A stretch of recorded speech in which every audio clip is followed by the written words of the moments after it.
I'll just show you how to delete a mobile from the Bluetooth audio system in this SKODA Yeti.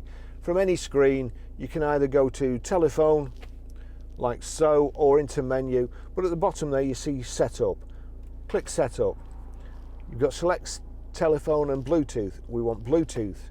And then Bluetooth visibility, visible name, blah, blah, blah, paired devices. That's what we want, paired devices. And you'll see there, that's the phone I want to delete, Barry's iPhone 11, and there's a bin there.